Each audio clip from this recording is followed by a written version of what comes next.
Saudi আরবের যুবরাজ মোহাম্মদ বিন সালমানের সাথে ফোন আলাপ করেছেন চীনের প্রেসিডেন্ট শি জিনপিং। এই সময় হরমুজ প্রণালী দিয়ে জাহাজ চলাচল স্বাভাবিক রাখার আহ্বান জানান শি। রাষ্ট্রীয় সংবাদ সংস্থা সিনহুয়া শি জিনপিংকে উদ্ধৃত করে বলেছেন, চীন একটি অবিলম্বে ও পূর্ণাঙ্গ যুদ্ধবিরতির পক্ষে এবং মধ্যপ্রাচ্যের সংঘাত রাজনৈতিক ও কূটনৈতিক পথে সমাধানের ওপর জোর দিচ্ছে।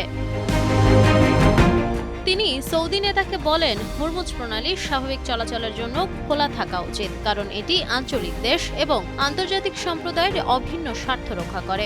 রবিবার মার্কিন যুক্তরাষ্ট্র ইরানি জাহাজটি আটক করার পর ওয়াশিংটন ও তেহরানের মধ্যে যুদ্ধবিরতি টিকে থাকা নিয়ে উদ্বেগ বেড়েছে। পাকিস্তানে যুক্তরাষ্ট্রের সাথে পূর্ববর্তী আলোচনায় ইরানকে নিয়ে আসতে সাহায্য করার জন্য ট্রাম্প বেইজিংকে কৃতিত্ব দিয়েছিলেন, যদিও প্রথম দফার আলোচনায় যুদ্ধ বন্ধ নিয়ে কোনো সিদ্ধান্ত আসেনি। এদিকে সোমবার চীনের পররাষ্ট্র মন্ত্রণালয় মার্কিন যুক্তরাষ্ট্র কর্তৃক ইরানি জাহাজটির জোরপূর্বক আটক করার ঘটনায় উদ্বেগ প্রকাশ করেছে এবং সংশ্লিষ্ট পক্ষগুলোকে যুদ্ধবিরতি চুক্তি মেনে চলার আহ্বান জানিয়েছে। শি সৌদি যুবরাজকে আরও বলেন যে চীন মধ্যপ্রাচ্যের দেশগুলোকে তাদের ভবিষ্যৎ ও ভাগ্য নিজেদের হাতে তুলে নিতে এবং দীর্ঘমেয়াদী আঞ্চলিক স্থিতিশীলতা ও শান্তি প্রতিষ্ঠায় সমর্থন করে। Nafisa Nual, Times today.